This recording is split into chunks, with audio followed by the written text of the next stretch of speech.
Welcome to Going In Blind. I'm your host, Zach Tidwell, and my guest today is an active duty Green Beret and Combat Diver who's been serving this country for over 30 years. Please welcome Chief Warrant Officer for Josh Brown.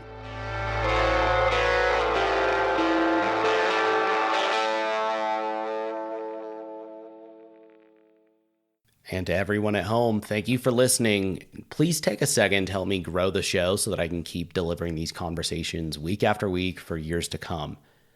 Subscribe, rate, and review the show in whatever podcasting app you're using right now, and check out the show notes to follow me on social media and YouTube as well. When you share your favorite episodes, tag me and use the hashtag GoingInBlind. You can also join my mailing list at zachtidwell.net.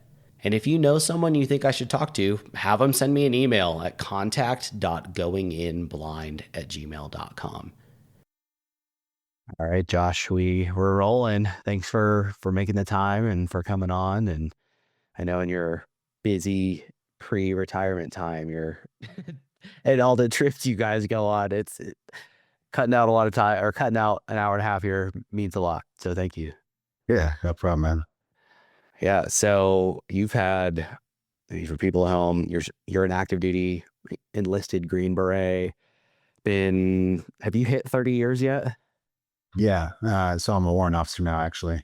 Oh, duh. Sorry. I forgot about that. I was enlisted for a long time. I was E1 through E8 as enlisted. So it was quite a while. And then, I've been a warrant officer for the last few years. And now, 30 years. I signed my first contract 12 December 94. And so now, is it October when you're retiring? October 2026. Oh, I keep forgetting that it got pushed back, dude. Because I think originally when you were going to be like this year, right? Okay. You are correct. So I was going to get out this year. I was in the active phase of retirement. And then I got involuntarily promoted. So I bought another 24 months pretty much with that. So I was 14 months out and then, picked up another 24. So 10 additional months for significant pay raise in retirement. So I figured, why not? And you are hands down the most decrepit active duty person that I've ever met in my life, dude. When we, we've only, for people at home, Josh and I met, I guess about 2 years ago now at a Operation Surf. They do surfing events for disabled, or not. No, I guess it's not just disabled vets, is it? It's vets in general. And then they do special stuff specifically for special forces guys. And I think that's how you initially got connected with them. But we wound up on a trip together for normal human beings like myself. But we've touched, we've hung out a couple times in the 2 years since, but when we went rock climbing a couple months ago, and you had that stimulator on your back basically to keep it from giving out on you while you were climbing. And then we were kind of talking through everything else that you're dealing with. I was like, dear God. I have a host of problems. So I don't know, treat my body like it was an amusement park for 30 years. And it turns out it fights back after a while. So yeah. Well, and I mean, it's not like you weren't pre-Green Beret. It's not like you weren't doing shit. You were a grunt from the get-go, correct? Yeah. Straight leg infantry, just getting it. So just dragging your dick through the dirt. Yeah. Well, and you joined in 94. Were you doing any real shit before pre 9/11, or was your experience pre 9/11 what my experience would have been? Yeah, pretty much. We did a lot of, again, like being in the, infantry, you do a lot of silly stuff, and we'd go places like, I think now we call it deployment for presence, but it's, it's this big exercise, a big show of force kind of thing, but no war at all before 9/11. Okay. And so did you deploy with conventional forces post 9/11? No, what changed? That's actually what led me to SF. So I was in regular Army 11 Bravo basic non-commissioned officer course down Fort Benning during 9/11. So we're down there going out for the land nav, And the instructors came and grabbed everybody, and they're like, "Hey, you guys aren't going anywhere." And everybody in the class is either an E5 or an E6 already, so not any junior guys really. Was this on 9/11? Yeah, yeah. The morning Oh, of, and it was the typical military, like, "Hey, everyone get up at 3 o'clock to go do something that starts at 9," kind of thing. yeah. Um, and so yeah, we'd all been up for a few hours getting all the last minute stuff done, and then they called us all in the day room. And we're like, "Whoa, we're on the war, boys." Uh, and then yeah, so that finished up. We're all just like, "Yeah, dude, they're going to cancel the class. U.S. government needs us."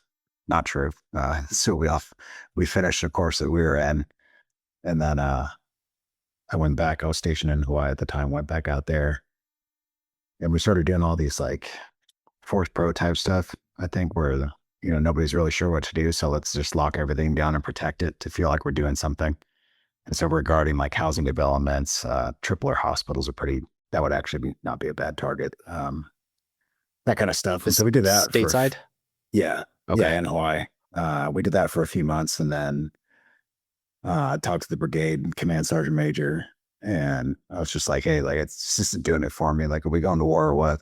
And he's like, "Yeah, we're not on the playbook right now." And I was like, "All right, well, I'm gonna go to selection." So I called a recruiter, one of the SF recruiters, and he was like, "Well, we're just out there, so we give us some time and come back again." I was like, "Yeah, man. Hey, I'm gonna show up for selection, so it's gonna be weird if I'm not on the list." And I kind of talked to him for a little bit, and I was like, "Hey, I'm Ranger qualified infantry squad leader. I've, there's nothing your PT test is going to do for me that I'm not going to find out there. So they're either going to want me or not." So yeah, he gave in, and I went out and then been in group ever since. And I wanna pause here and kind of come back to this because I've always, and first of all, I think it's interesting that that wasn't the case. And I think in, 9/11 happens, you guys get pulled into the room, and that it's not initially like, hey, fucking everybody's going. And I think people, I guess for me, that's surprising just because, it had just happened. Whereas, even when I went in 2014, and there were still like East Coast units at the time were East Coast Marine Corps units for the ones that were still rotating into the Middle East, whereas like the West Coast guys were all doing stuff in the Pacific. And so there was still a war going on, but like my unit, so I had two peacetime, air quotes deployments. My seniors had done two peacetime deployments, and their seniors were also peacetime Marines. Like I was three generations removed, and even people think I think civilians assume like, yeah, if there's a war, like that's just everybody goes. I've even had family. We had I guess it wouldn't be my cousin. It would be a cousin on like my, my uncle by marriage's side, nephew or something was going to join the Marine Corps band, and they were worried that like he was gonna be exposed to some shit. And I was like, I don't think you realize that like there's just because you're in the military doesn't mean that you're going somewhere. But even in those 4 years, like and it kind of sounds like maybe you guys had a little bit of that. Like it seemed like every like once a year ish, maybe every 9 months, like something would come up where there'd be like, hey, we're going. They need another unit to rotate over. 3-5's going. We're going. So, our deployment's gonna change or whatever. Or even like on deployment, like they would throw shit out like, oh, stuff's getting squirrely. Like, I don't know what that is, but I guess that's su surprising hearing that like in the heart of all of that kicking off, that's still what was going on. But Yeah, I mean, it was September 12th, and we're like, "All right, boys, they're going to call us now." It's like, nope. It yeah, was there was a bright side to that whole thing, though. If there can be one, was watching the kids. They were in airborne school, just get their asses kicked every day because they grounded all the aircraft. And so the Army has this thing called the swing landing trainer, and you basically hop out of this tower on a zip line, and you're in a harness, and it just smashes you into the ground. And they did that over and over and over again, what? like just hours doing it because they were in the course. They weren't allowed to fly any airplanes, and so they just had them doing that. It was like right out the windows of where my course was at. So just That like go is over there and just watch them get destroyed all day. that's so absurd. Yeah. When And It was very military, just like, well, we don't know what to do. I guess we'll just smash them to the ground over and over. It'll help them do their, it's meant to practice your parachute landing falls, but it's not the um, same thing.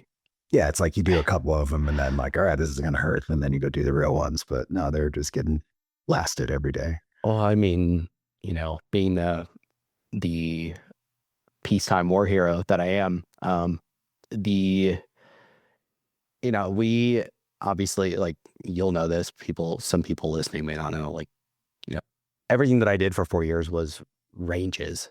It was some of those are dynamic ranges, but that's as squirrely as we would get, right? Yeah. But we would go to these sometimes, like, that were supposed to be big, platoon sized shoot and maneuver ranges, and then something would happen where, like, okay, someone fucked up the paperwork for ammo to come. So, hey, we got 3 days at this range, and we're yelling, I'm up, he sees me, I'm down, and buddy rushing and yelling bang bang on these what are supposed to be live fire ranges, and they're like, the military finds a way to fill that time. Like, the training will still happen, as fucking silly as it is to Yeah. for It's it doesn't definitely a matter. thing.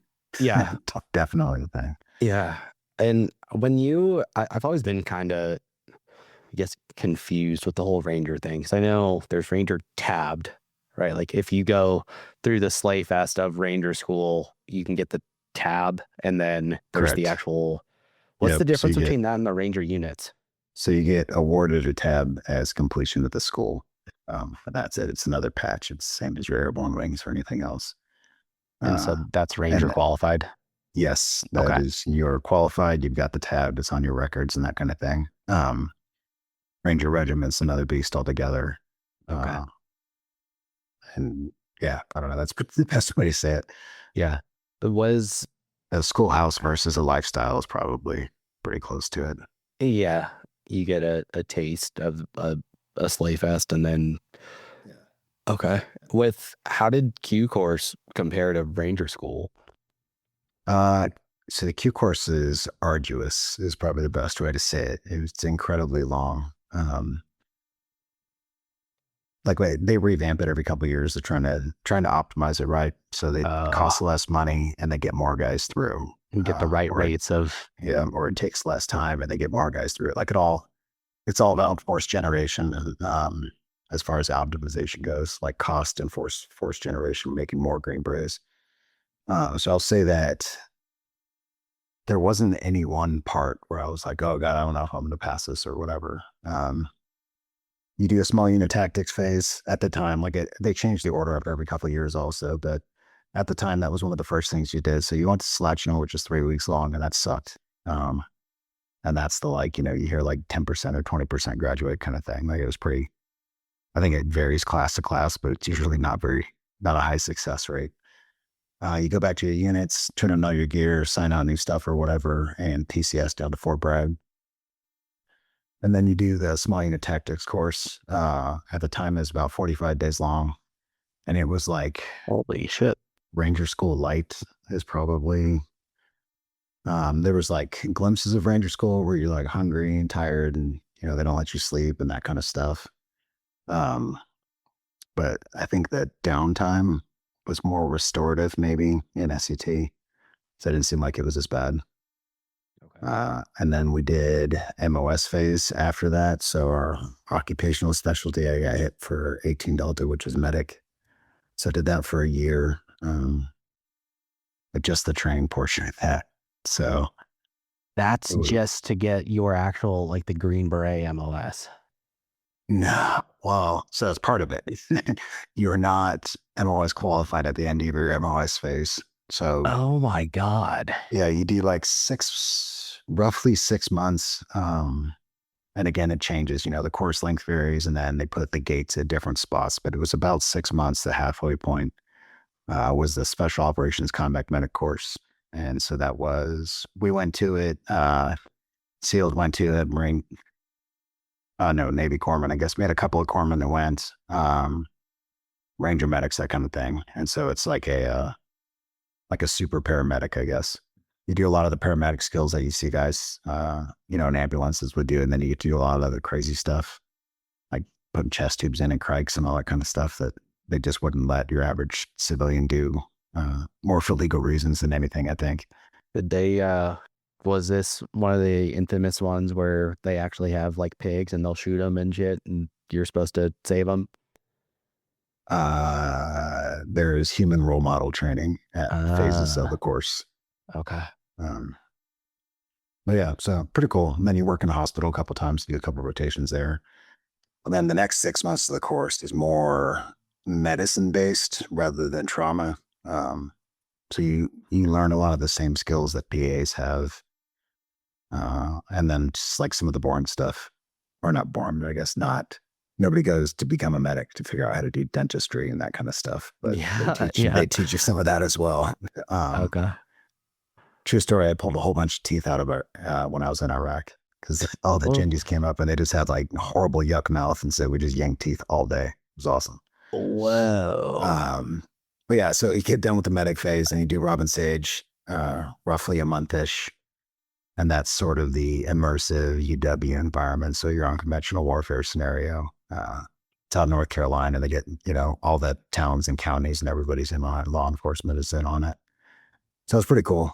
And you do like your job during that portion of it also. So, responsible for medic stuff and that kind of thing. Is it solo? No, you're a Okay. team. So you do that. There's, roughly a dozen.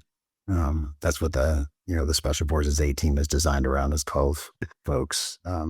So they try and put you in those numbers whenever it's feasible in training. Obviously there's odd numbers and that sort of thing. And then numbers, every course that I was in, the numbers got smaller as you got towards the end. There's a lot of not successful completes. So How much of that is people breaking versus people quitting versus people just not making a cut? I I don't know. mean, So that's like, been 20 years, but yeah, it's been quite a while. I would say selection, it seemed like there's a lot of dudes that just shut up and thought they were going to like, nah, they want me, dude. I'm here. what?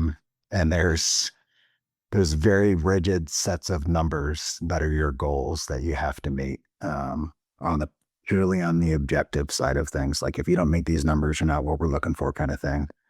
Okay. On, as far as like times on runs and ruck marches and, how well you do during land navigation and all that kind of stuff. Yeah. And then there's a subjective part of it. You do peer reviews with all your other trainees that, or candidates. And they could be like, yeah, no, that dude sucks, man. And they literally, like a couple stacks of cards and we put all the information on there and then pass it across. So the guys will get dropped for that, for the subjective stuff. And it's things that the country can't see, you know? But you're like, yeah, Yeah. that dude never carries his weight on, whatever, that kind of thing. Um, and then just people that just aren't prepared, I think is probably the biggest one, where they're just Yeah. like, they show up and you're like, dude, you're fucking fat. Like, you're not going to make it, on like day one, just like, there's no way. Which is wild that a unit would send a guy with it's not prepared. Like, what's wrong with your leadership that said this guy? I mean, we had a dude in my platoon. He was in my peer group that was just a piece of shit all around. He wasn't good at his job, but also he was just a bitch when it came to PT and would always fall out of stuff. And then, he's the casualty. So, all right, you want to fall out now, you bitches have to carry him and whatever. But he went to the Marshall screener and supposedly made it through it. And then, he didn't get selected. And when he came back, and it's, him getting sent there, I was kind of that question of like, okay, how does no one in our command see that like this isn't going to work? But, he supposedly made it through. And then we found out through some other guys that were there that, yeah, like he made it through, but it's because, people were taking his pack from him on rough runs and stuff. And you're like, okay, that makes more sense. But I have heard kind of like what you were talking about that, with them revamping and trying to get a better balance of passing and stuff like that, at least and this is just from listening to some other podcasts, that some of the schools, and I think, because I had a former Navy SEAL on here recently, and I think it actually might have been him talking about it, where like, they try and do more screener schools so that when guys do show up, you don't have that. But so when you finally did make it into, it's not the teams, you call it the group, right? Or okay. Then did you finally start deploying, or was it still kind of like, all right, now I've got my thumb shoved up my No, I ass? deployed immediately. Okay. I was I was one of those Iraq babies. So I went. I got to group, and 2 weeks later, I was out. Met my team in Iraq. Oh, they were already there. Yeah. So it was like it was very quick. I felt I was confident because I'd had, I have out of a 6, 7 years of, sitting on the bench waiting for the big game in the infantry. So I was, You at least knew your job. yeah, I was like, Okay. well, I'm probably not going to get us all killed. It was kind of, Yeah. kind of a thing. Um, but yeah, it was like literally like 2 weeks of getting gear and refitting, and then got on a plane. So yeah, it was right away. And then that tempo stayed with me for, probably the next 6 years or so. Where just I kept mean, were you pretty going. much just constantly deploying? Yeah, we did. So OAF 3 was that 2004, 2005 rotation. Um, and so I did OAF 3, 4, 5, 7, and New Dawn, all in a row. So it was basically, the deployments that ended up being longer, right? They're always like, our hours were supposed to be like 6 months. But then we ended up, hey, sorry guys, I know it's a couple weeks before Christmas, but we're getting extended, that kind of thing. And that happened a few times. So it ended up being like 9 months on, maybe a little less than 6 off, and then right Jeez. back at it again. Did you already have a family by the time that you made it to group? No, I did Okay. not. So I was married, but no kids. And then I had my oldest while I was gone, and then my youngest again while I was sick. Your youngest what? Again while I was gone. So Jesus. yeah, I was deployed a lot. Uh, Spent a long time over there. They were like short trips, but they were all back to back. So Yeah. Well, and when you're stateside, I would imagine it's just more training, whether it's in the field or yeah, more schoolhouses. yeah, we usually come back. You do one team train up kind of thing, and then if you're lucky, you get a school, or lucky slash unlucky, I guess, depending. And you'd attend whatever training that was. And so out of your 6 months back, you're probably present, as far as like being at the house and not going out and doing things for maybe a couple months max. So pretty busy, very busy time frame. Do you remember what it felt like? I've always, I think, unless you're an open contract that gets forced into infantry, if you willingly enlist into the infantry, like you've done that because your idea of serving is going to war. Yeah. And like you weren't getting that, and so you sought it, and then not just sought it, but put yourself through hell to get there, and then you finally did. Do you remember? Was that like was there a feeling of like, okay, now I've made it? Uh, Maybe, I guess. There was a buddy of mine actually. He was similar career path, different jobs, before going to SF, but we ended up going through the whole course together. And then we got to Iraq together the first day, and we're just like, well, I guess we're here finally. Because the same thing, he had chased it as well, post 9 Yeah. 11.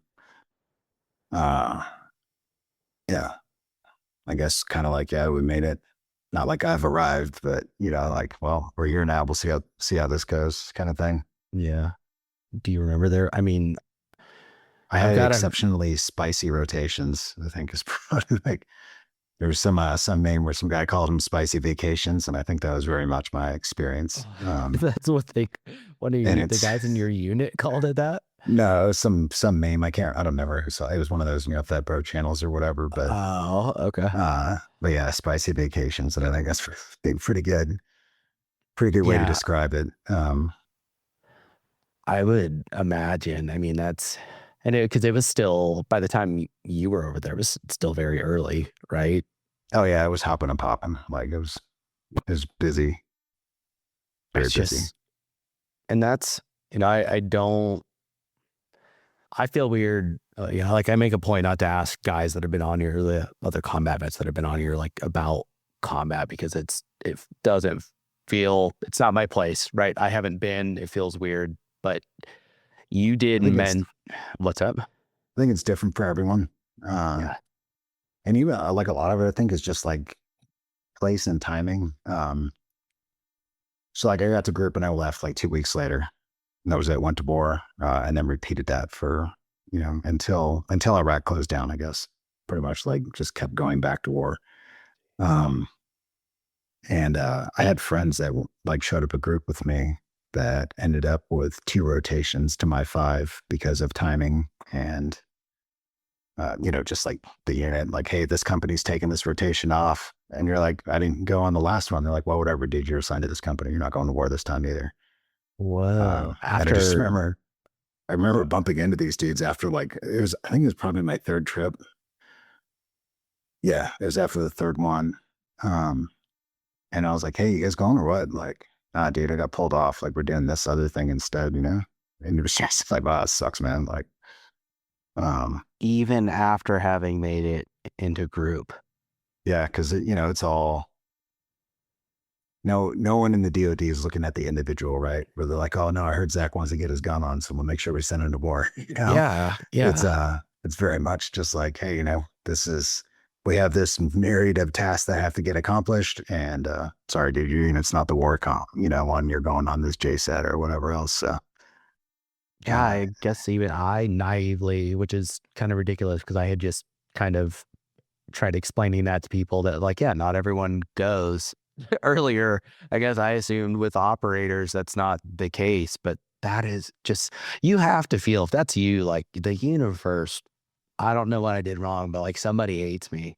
yeah. Like, Yeah, because I just what remember is, these dudes just like downtrodden, and I'm just like, man, that sucks. Or like I had a buddy that went, trying to remember, I think between Fort Bragg and getting the 10th group, he took maybe lead or something like that.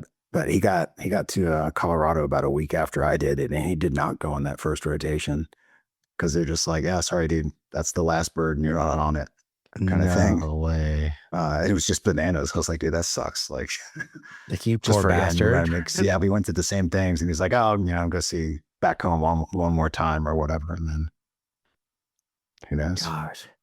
And that's, I mean, gosh, dude, that is so just on the lack of luck there is so, and you could look at it a different way and be like, okay, yeah, I didn't have to go experience some hellish shit, but like you've Yeah. put in so much work to get there. He got plenty more in the future though, so Oh, okay. he missed out on that one, but Oh, okay. But he's still in also, so plenty of war for him. that's crazy that 30 years later, well, I got, 20, 25 since you joined the teams is just you're still both out there. Cause that, I mean, me seeing how hard it's been on your body, I would imagine it's not like you're a rarity being Nah, that for beaten sure. Just a down. lot of us just walking around just broke all the time.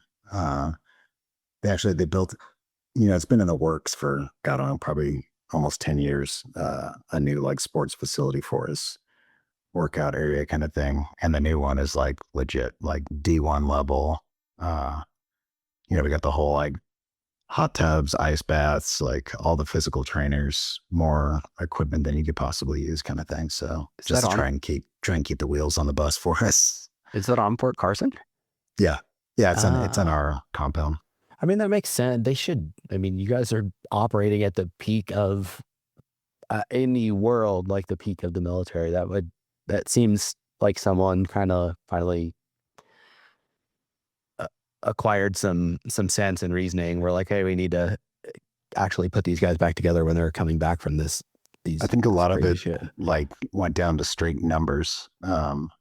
You're a commodity, right? In the military, whatever you are, you Yeah, can call yourself something else, but you're a soldier, one your each. number. Yeah, And they, it was costing more to fix guys than it was just to keep them healthy. So they're like, yeah, I think we can actually just fix these guys or keep these guys healthy. And we don't have to fix them as much. So yeah, I and think you it's, have to think like how much of that was, well, this is taking a big dent out of the VA budget when they get out. So, yeah, exactly. oh, Yeah. wow. And gosh, man, that's when for you, when did that?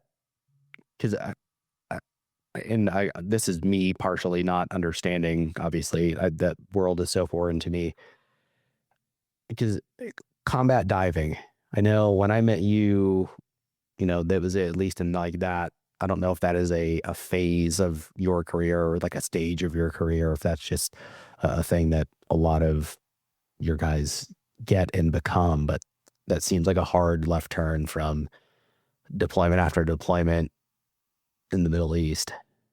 Yeah. Uh, yes. Yeah. For us, you get to, you kind of stay at that operator level through the beginning of your E8 time.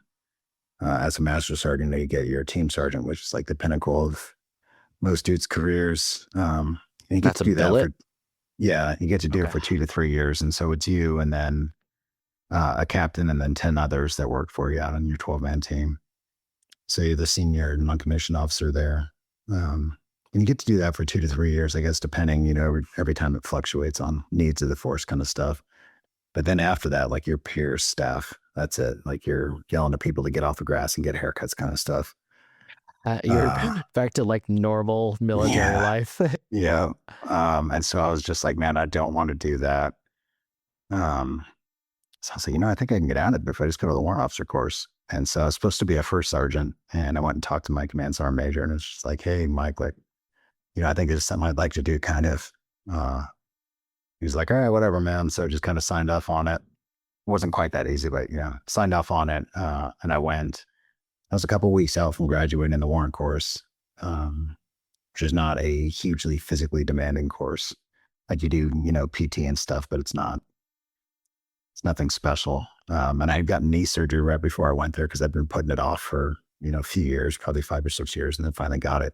Shocker. Yeah, get through the course, and I'm like literally a couple of weeks out, and we're just doing academic stuff at that point.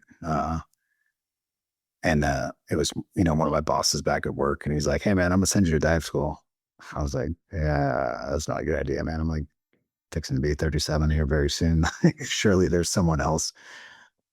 But yeah, there wasn't. So he sent me. So that started my combat diving team. So I was uh, really old in the class. There's been much older guys that have gone, but like my class, I was by far the oldest at 37. It's definitely a young man sport. I think the SEALs have the right take on that, putting guys in there in their early 20s rather than late 30s. Yeah. Is it, I guess, is it kind of parallel operations to what they do though? I mean, do Green Beret combat divers serve a different function in the large Pretty strategic scope of things? pretty similar, pretty similar lines of effort, I think. So like we used to have, there was Green Berets at the Bud Schoolhouse, and they had a couple SEALs out at ours in Key West uh, until like early 9/11 days or post 9/11 days, and then became like a numbers game at that point. Where they're like, "Hey, we need our guys back," and we said the same. So, but pretty relatively parallel mission sets as far in some aspects. For us, I don't want to say purely, but it is mostly used as an infiltration method. So how do I get Green Berets to the battlefield? So we have guys that do free fall, we got guys that do mountaineering, we got guys that do the scuba stuff, and these are each one of those is a specialty that one of the teams will have, and so you could be dive qualified but be on a mountain team, and vice versa or whatever. So it's not that you're exclusively doing it that way, but they'll have a dozen guys focus on that. Yeah. And if they need someone for it, then you guys are the ones. Yeah. Kinda. And Oh, so okay. we focus a lot less on uh, like in the ocean type stuff, I guess, if there's that. I don't know if that's the right way to describe it. So like SEALs, a lot of their kind of corollary mission sets that are, visit board search seizure, right? So they pull up alongside another boat somewhere and take it down kind of thing, or they go put mines on a ship somewhere or do something in a harbor, that kind of thing. And for us, like we get trained on those and we're capable of doing those things, but it is not our mission focus. It's more just getting to the battlefield and using maritime as an infiltration method. Oh, okay. That's it just I don't know, man. The water and I would have it sounds like probably for you too. It's not like you maybe weren't a fish before that. That's kind of something that you fell into through becoming a warrant officer. But like that's on top of everything else, I think is just such a freaking like a mountain to stare at in my mind of like, okay, I've already done all this other stuff, but like the water's a different beast. Yeah. It's the I don't know, the great equalizer, I think is what it's like the euphemism for it. Um yeah, so I was actually like relatively confident because I was like, well, I can swim really well. Spent most of my life trying either in or get into the ocean. I can swim, all that kind of stuff. So I figured it wouldn't be too bad. But it turns out there's not a lot of swimming in dive school. There's a lot of breath holding. Uh, and I was not as good at that as I would have liked to have been before I went. So They do. I Was had there some forced blacking out? oh yeah, yeah. Yeah, that was actually, so that was, uh, I know it sounds silly, but that was the first thing I'd failed in the military, was one of the tests that we do in dive school. So I've been in for a long time, just used to succeeding. And I was like, well, this is going to be rough, but I'll make it. And you do this event called One Man, um, which you see on like the movies and Surviving the Cut and all those kind of TV shows. But you have a black dot mask, you're wearing regular like scuba gear type gear, not rebreathers or anything. And you go, there's like a whole bunch of tests, but one of them is, this portion of it, you go down on your knees and at the bottom of the pool and you just kind of hang out there and the instructors come and drown you. That's they'll take your air sources and they don't tie them, but they'll put bends in them and Or screwing with them? yeah, the idea is to get you hypoxic, and it's sort of stress inoculation, and then also it's like useful skills, right? So like if your air source gets knocked out of your mouth while you're out, you're not going to freak out, kind of thing. Um, and so yeah, I was not successful my first attempt at that, and I was just blown away. Like, came to on the pool deck, getting some oxygen, and hey man, you with us? Like, yeah, I'm here. Why? Like, oh, I didn't pass, did I? And then again, like they change things, every few years, but at the time you'd go sit in the showers and just wait until it was your time to retest again. Jeez. Just left alone with your thoughts of misery. Does that get any easier? Like, I would imagine that's not the only time you've passed out underwater. Like, do you, go ahead. Yeah, so that was like, um, I've had like shallow water blackouts also, but that one was definitely different because it was induced by someone else, not just like, oh, I'll push myself until I black out. Which I guess is that too, like, right? Because you can quit at any point during the training, but I was like, well, I'm not going to quit, so I'll just keep going. Yeah. I was curious because it sounded even like you mentioned, like, oh, I just came to on the side of the pool. The only thing I could even remotely relate to that to is with jujitsu. Like, Yes, it's you very get, much like that. yeah, Come out of a choke and you're like, am I winning? Like, no, son, you're not winning. yeah, there's zero recollection. And like, Yeah. it's been, I didn't start jujitsu until I was blind. So the one time that I have actually been choked out, like when I came to not having any visuals with it, was like, I remember seeing stars. And then I remember people asking like if I was okay. And I'm like, yeah, what are you Yeah. talking about? It just, Yes, it's exactly like that. wow. It's usually not too traumatic because you run out of oxygen. Yeah. But they got like, it's a huge safety net. There's like a doctor on the pool deck. They've got an ambulance right there. They've got, all the instructors know what they're doing. It seems super chaotic as a student. But that they've got a pretty good lock on it. Yeah. Did you ever go back and instruct? No, I did not. Okay. Yeah, it's just busy, super busy. And then when I met you, I was at each one of the groups has a maritime operations attachment. And so you're responsible for the entirety of maritime operations. So the scuba aspect, the combat diver aspect, the small black rubber boats maneuvering around kind of stuff. And then you end up picking up some other responsibilities like water jumps. So guys do airborne operations and land out in the lake somewhere. So you're responsible for picking up that kind of stuff. That sounds sketch. Yeah, You're but then you wrapped in your also parachute. yeah, you do. We run it's called the Maritime Assessment Course, but it's the kind of a preparation phase course for sending guys down to dive school itself. And so I've seen a lot of guys black out there, which is good. Like, Did if the you guys that are assist trying them hard. in blacking out? No, so there we don't do any of the shenanigans you get at the schoolhouse. Okay. It's a pretty strict POI, that program of instruction. And it's so you're not killing guys during training, right? So Yeah. because we don't have that as big of a safety net or as much experience as the guys at the schoolhouse would with watching these events happen over and over. Um, but yeah, a lot of guys just go until they pass out. Like you watch them during the stress events, you're like, oh, that dude's about to go out. I'm like bloop. You can see it. Yeah, yeah. They're like Whoa. very. I don't think we've been surprised out of all the classes we ran where we're like, oh wow, that guy passed out and nobody was ready for it. Like Yeah. you can see it happening. It's like the engine starts sputtering a little bit. Yeah, yeah. That and then just some guys' makeup. You can tell just how they are. Where you're like, yeah, that dude ain't gonna quit. We're gonna have to watch him. Hmm. It's kind of funny because we had one class in particular that had a bunch of quitters in there. Just like, well, this is actually the easiest class because they just go to the side every time things get hard, so you don't have to worry about them. You're not having to jump in and deal with it. Yeah, yeah, Wow. And those are all already guys from group. yeah. Okay. Like the majority of the candidates that we work with, and if we're running their course, and we've had quite a few Air Force guys come over. Like PJs? No, the guys that are outside of Air Force Special Operations Command, so they're not under that umbrella. So they might be like a SEER guy working out, one of the air bases or that kind of stuff. And it's basically if we have slots for them, that's not going to mess up our instructor to student ratio, then we'll allow them to come over. Provided their command pays for it and all that kind of stuff. So we've had good success though, because I think they get scrutinized pretty hard at their home stations before coming over. So we've had good success with those guys though.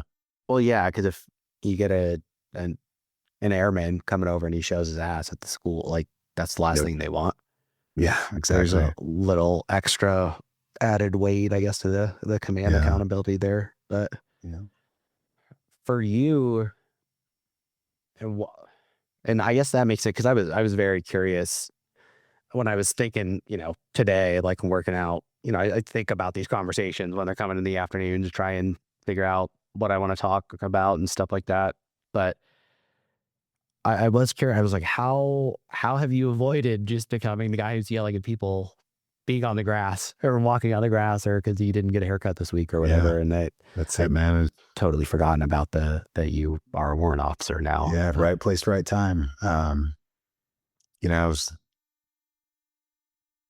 I don't like saying lucky or sometimes not even fortunate, right? Because like a lot of things happen by design, like as in the individual's design. So I worked very hard to do a lot of different things in order to get what I wanted out of the Army. And so I think I've been successful on that. So I did, I was a regular rifleman, 11 Bravo infantry guy, did 3 years as an E8 in SF, went to the Warm Course, went back to teams. I'm just lucky. I spent a lot of time on teams. I think either I had the right skill set or, the right personality or demeanor, or knew the right guy, or for, any of a bunch of reasons for getting to spend more time on a team, which for me is what I wanted to do. It's not the best career move, but it's good if you, if you enjoy the work, it's good. Well, and I would imagine that's, especially with something that is that hard on your body and all the shit that you've been through, like that's what makes it sustainable 30 years in, 25 years in, moving to 30 is like you are still doing, or you're still where you want to be. Yeah, I think it's kind of, I tell guys, like, especially younger guys, they're like, damn, Chief, why are you still doing it? I was like, I'll stop doing it when it's not fun anymore.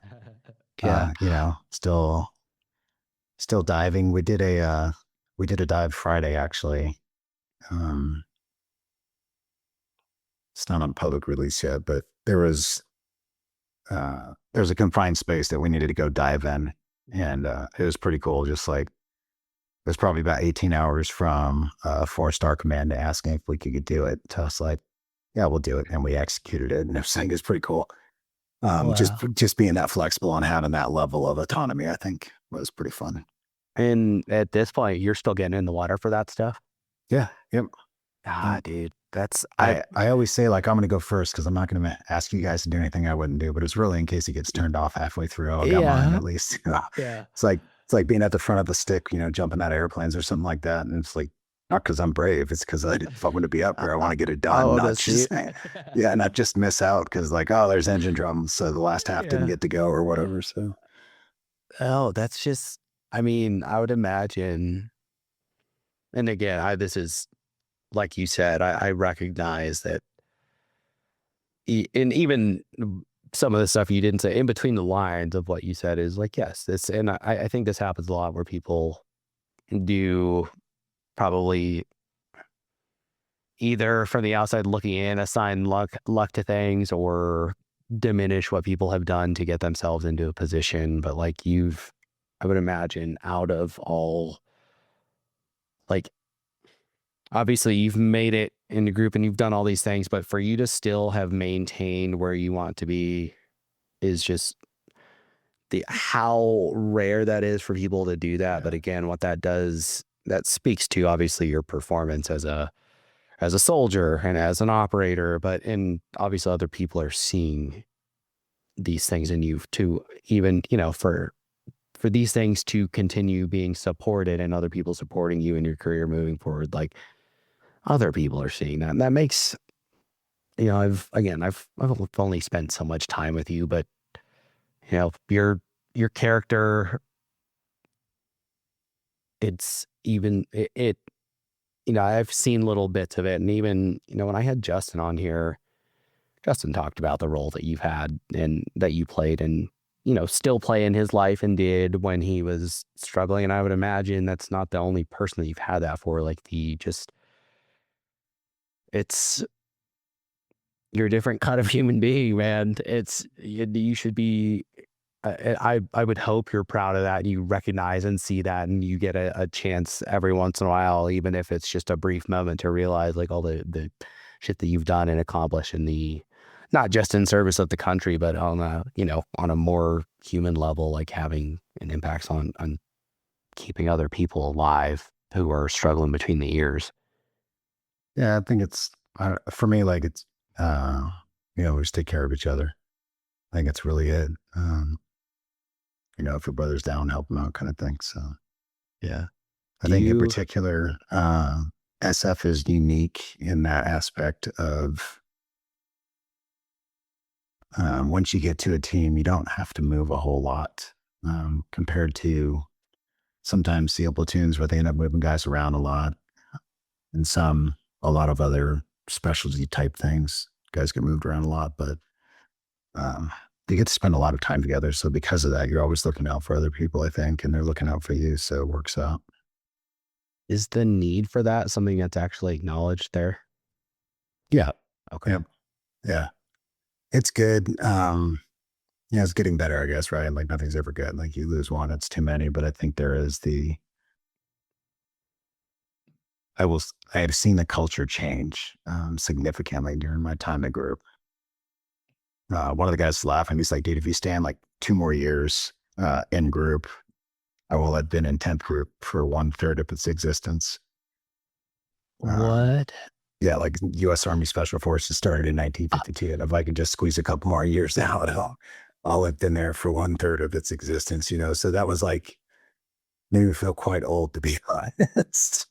But I was also, I've seen a lot of organizational change. And I think it is trending better than it was.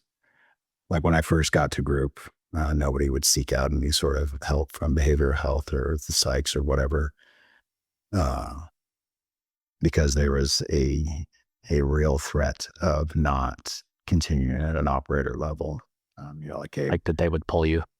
yeah, sometimes guys need to take a knee, but that's different than getting pulled from the team, right?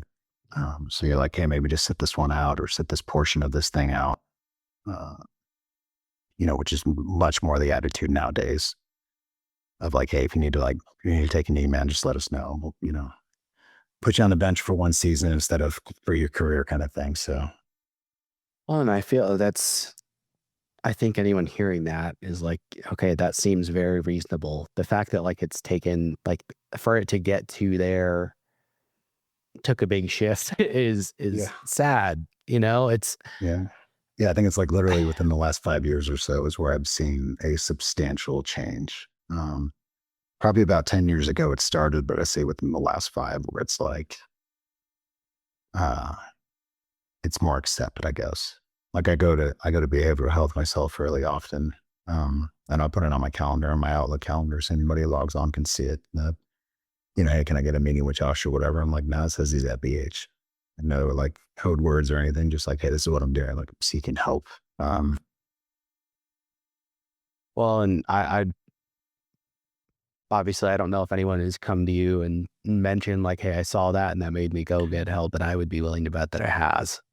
Someone has yes. seen that at some point, and Yeah, it it's made has. a difference. Yeah. Yeah, it has. And then just being open about it, do your best to remove the stigma about needing help, right? So, uh, Yeah. pretty open about it. And then removing all the barracks lawyer stuff of like, oh, if you go to BHD, they're going to pull your clearance. Like they won't. I've had mine for a very long time and it's not going anywhere because of that. You know what I mean? That kind of stuff. So, Yeah, because you having the wherewithal to seek help like points to the fact that you are you're self-aware enough to do that, and you're doing what you need to keep yourself mentally fit to still be able to be trusted with that. But yeah, is I that agree.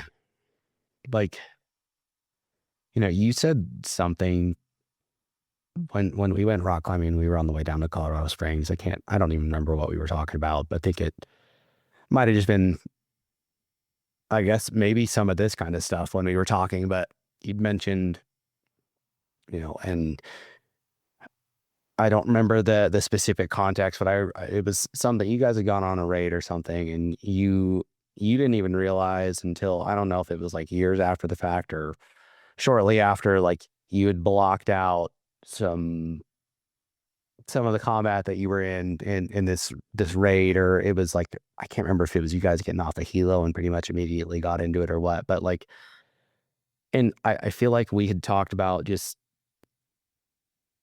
maybe some of the stuff that you've been exposed to, but also the ability to block stuff out. Have you like, when you're going in for help with behavioral health and stuff, is it PTSD kind of stuff that like, and has it gotten easier with time in seeking help? Yes, it has gotten easier. I think it's like anything else, right? Once you make it a habit, um, sort of like maintenance, you know, you change the oil in the truck every once in a while, or it's not going to keep working. So don't just wait until something's a problem to try and go get it fixed. So I think, yeah, the maintenance side of things, I think,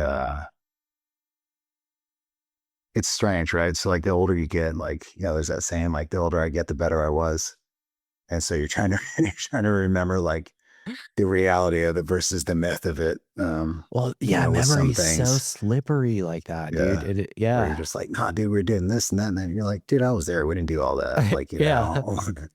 uh, Yeah. not in a bad way, but I think just, things tend to get inflated over time as time passes. So, Yeah. um, yeah, I don't know. I'm a big proponent of going to get help. And for not everyone, that help doesn't look the same, right? So some dudes that might be going and doing different therapies. There's like EMDR where you like, you think about it and there's usually flashing lights or some sort of, a noise they're using to cue off kind of thing. Yeah. Get back in there. There's days that do, not with the DOD, but there's other types of medication available the guys will get on, um, that kind of stuff. And I think it's just really finding something that works for you. And then some dudes, just don't. So that was my cousin actually asked, how do you deal with grief? Because it seemed like every time she'd talk to me, I'd be like, yeah, I just got back from a memorial or a funeral or, whatever. I was like, I'm not good at it. And at the time, my answer was just, buried deep and drown in whiskey. Which does not work And long term. no, but it definitely works short term. Um, Yeah. it was definitely a short term solution, I think, for a lot of things. but it embeds the problem realistically. Like and Oh yeah, it doesn't make it better. Not at all. yeah, It's it's just a short term, kind of taking that away, I guess. yeah. I think that's why so many people fall into it because it feels like, and I'm not relating on any sort of way, trying to relate the shit that I've been through with the stuff that you've been through. I think I trauma's trauma, man. I will say that. Like everyone's always like, "Oh yeah, I wasn't on that thing or whatever." Like trauma's trauma, dude. So uh, I don't think that the trauma that an infantryman experiences in the middle of combat is significantly different than what a police officer does on a raid gone wrong, or the paramedic feels when he pulls up to a scene and there's a family trapped in their vehicle, or as an individual, you know what I mean? Like, yeah, it's all different. But I think even for us, like two guys go through the exact same thing, the exact same position, going through it, and dudes will have a different view of how it went, or they'll deal with it differently post mission kind of thing. So yeah, well, and that's an interesting thing that I feel is very true. Is like when you know the worst thing that someone's been through is the worst thing that they've been through, and so correct. if your baseline because you've already been through worse is higher than theirs, that something that seems minute to you can be world shattering for them. Yeah.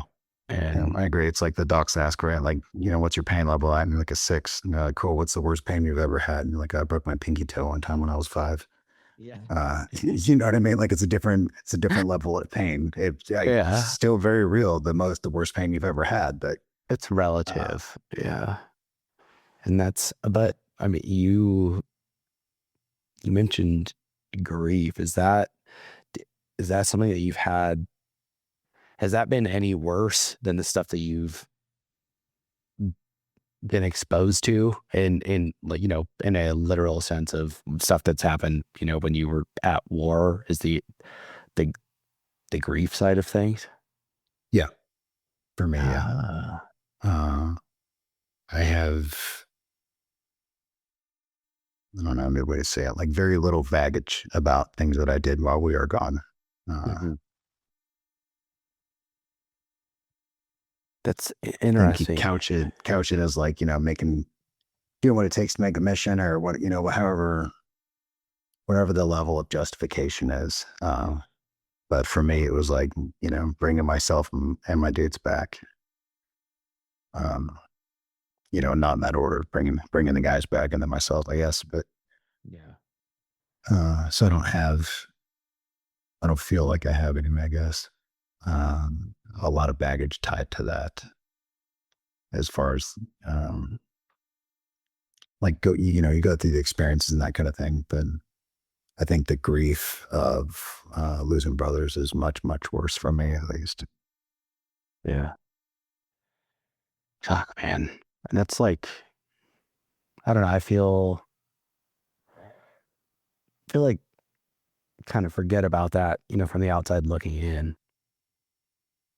And it's like, yeah, these people have been through hell, but then on top of that, there's the loss that comes with it. And just, yeah, I don't know. It's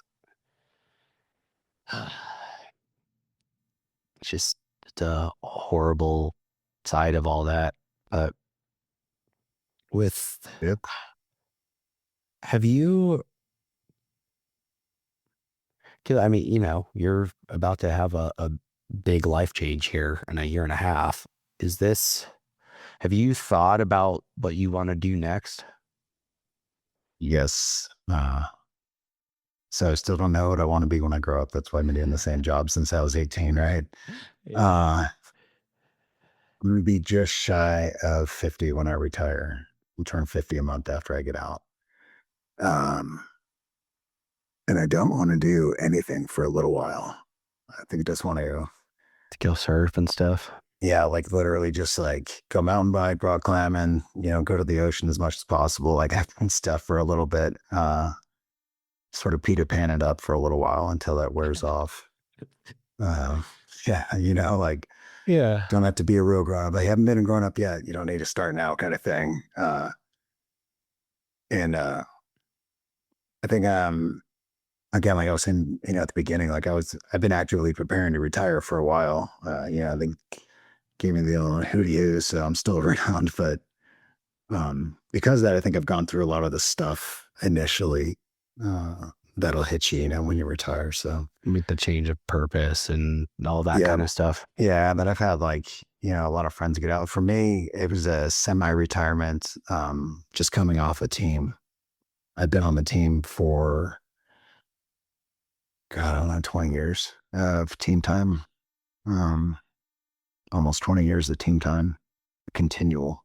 And then came off, and I was like, well, that sucked. Sort of like, that loss of identity already happened. Mm. So I've done like a, mini climb on that hill already. And I'm like, okay, I'm like getting acclimated, right? Partway up Yeah. Everest and then back down kind of thing. So Yeah.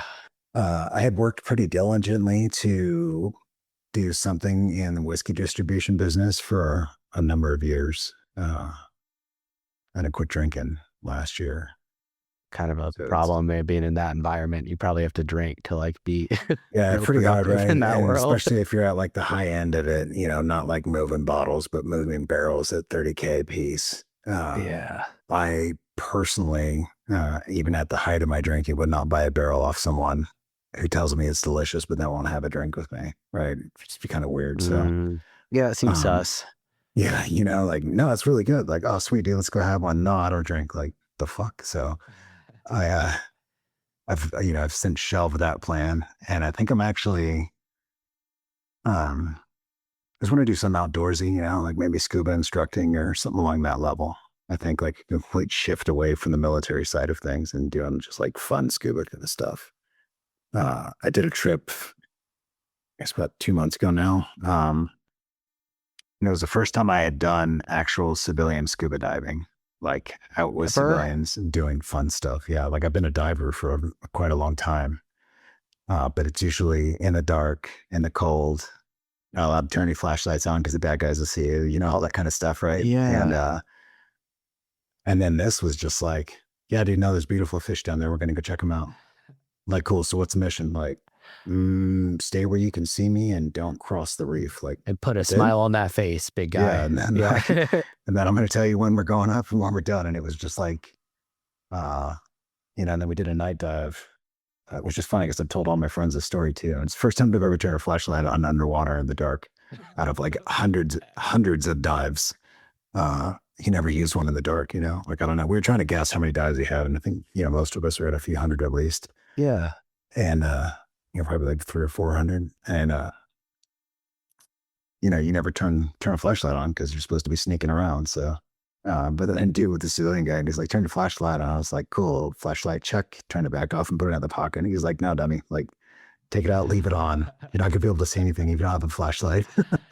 How do you guys, I mean, there's not even light discipline because you just don't use lights. What do you Zero do? lights. You just, You have a little compass board, man, like a little boat compass. and it's just And it got sits on some this little board glow. that's, it's about the size of a notebook. And you have a compass, a depth gauge, and a watch on that little board.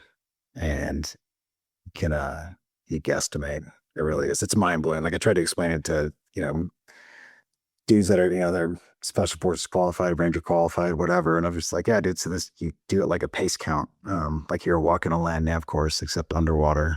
And it's a complete guess because you don't know what the current's doing to you, pushing you around, that kind of stuff. And you're just like, well, Oh. I stay on this magnetic, azimuth for this far, or, for this long. And that should equate to this amount of time traveled and And shenanigans. are them, do you, do they have, do you have a topographic map of the seafloor that you're doing this with? I mean, it's dark, so I guess that doesn't make a Uh, difference, but Yeah, and sometimes with the combat diving on the rebreathers, like the no bubbles ones, yeah. there's yeah, you have a threshold that you don't go below, or the partial pressures of oxygen will become too high and it'll be a little bit toxic. So uh, there's not really a whole lot of nav. It's like sink down to your assigned depth, and then you're just like I'm purely on your compass time. and watching your depth gauge to make sure you don't go deeper. That is so insane. Yeah, it's pretty bananas. So there's a lot of equipment out there, but it's all really expensive. So Wow.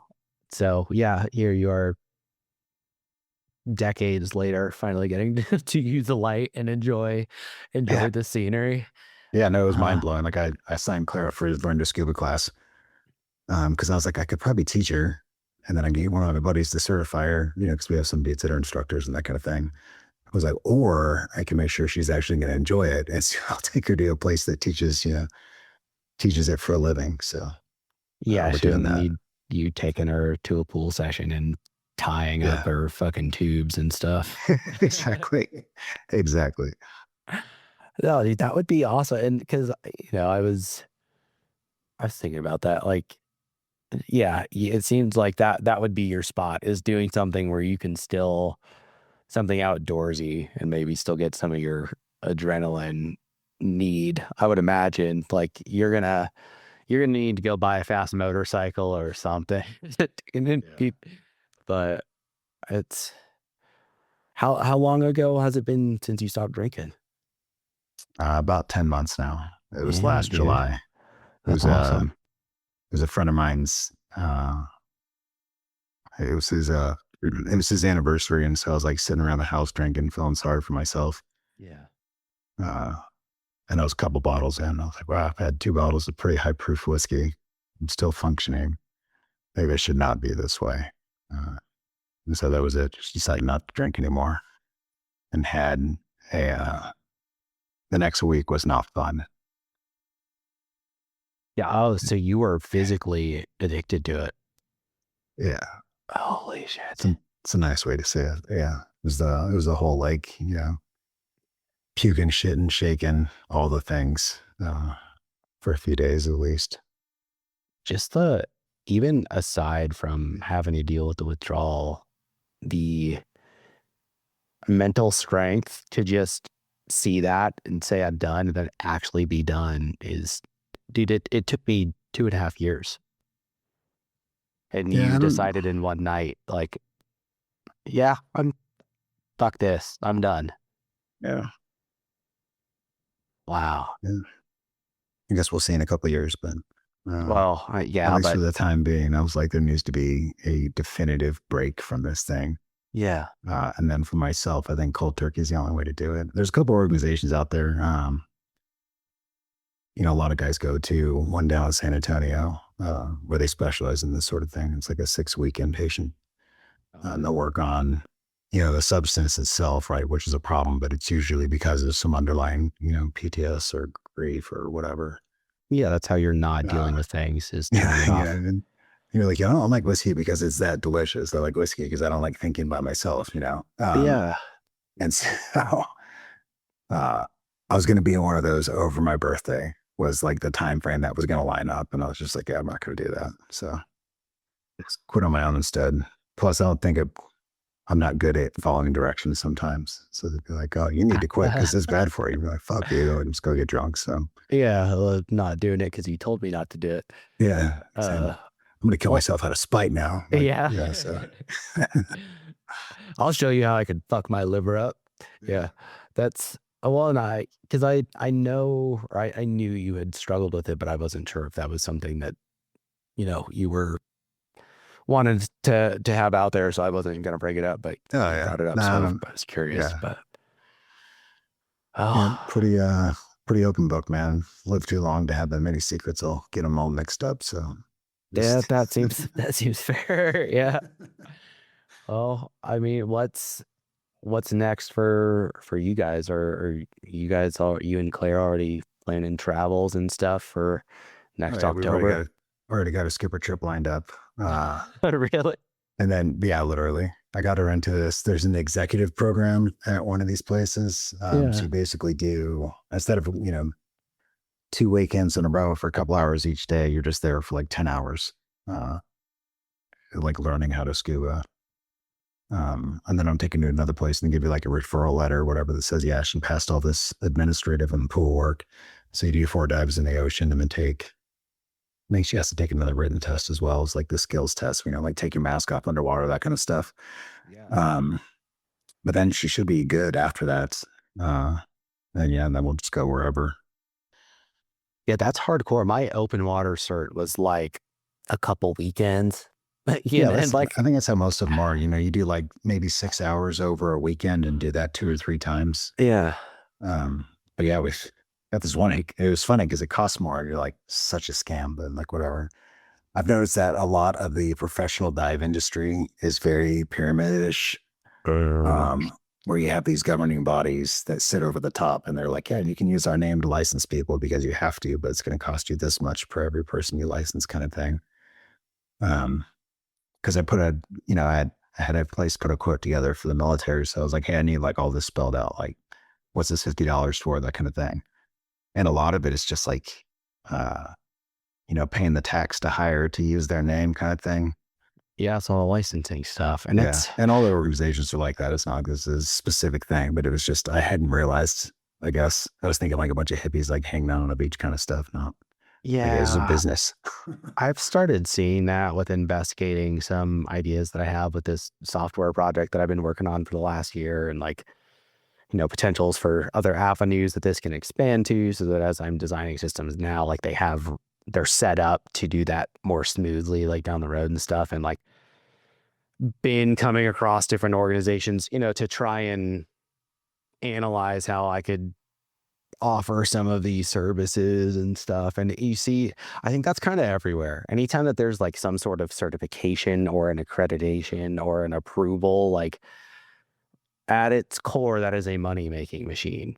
Or like, yes, quality is supposed to come with that, but it is kind of like you said, it's a pyramid scheme. It's kind of gross. I mean, it's smart Yeah. from a business perspective, but Yeah. well, Yeah, it works out well, right? Like you want this brand, it's going to cost you. yeah, it is kind of gross. But well, what else, man? You gonna write a book? You gonna do anything I crazy, or don't think just so. I don't finish think out it's, strong here in the next year and a half? I think playing in the waters as far as the seal as I'm going to go. So there won't be any books or movies or any of that kind of stuff. Just some small feat content on your OnlyFans. Yeah, I mean, whatever. The usual, yeah. Got to melt the feed, but yeah. To show your butthole a couple times and call it good. $20 is $20, man. Like, Yeah, yeah. Well, thanks for taking the time. Thanks for everything that you've done for me, that you've done for Justin. I'm sure that you've done for a bunch of other people out there. And I'm not trying to be corny here, but seriously, thank you for your service, dude. Like, again, I hope you're proud of everything that you've done, both as a soldier, but just for other people. And I think you just being willing to even talk about the alcoholism or even seeking help at work is, again, I already touched on it with people seeing it, in Outlook, that you're at behavioral health. Like, that's stuff, whether you realize it or not, does have an impact on others and does plant the seed for someone else to follow a path that might save their life. So yeah, hopefully, brother. That's that's the plan, right? Save yes, one. sir. Yes, sir. Well, We used to have a joke about being a medic where it was, you got to save somebody's life as early as you can as being a medic, because then you can fuck things up for a while. But you'd be like, hey, remember Jim? Save them motherfuckers. it buys you some leeway It's for the same later. kind of thing, right? Like, Yeah. puts on a positive account balance or whatever. So, no, man, it's been a good run. I've had a good time. Yeah. Well, thanks again, dude. We need to go climbing, or at least grab some lunch or something if you guys are up in Castle Rock at some point. Definitely. But I'll let you get out of here and go pick up your kid from school. And Yeah. thanks again. All right, brother. Thank you. And thanks everyone at home for listening to another episode of Going In Blind. Share this around with someone who needs to hear it, and we'll see you next time.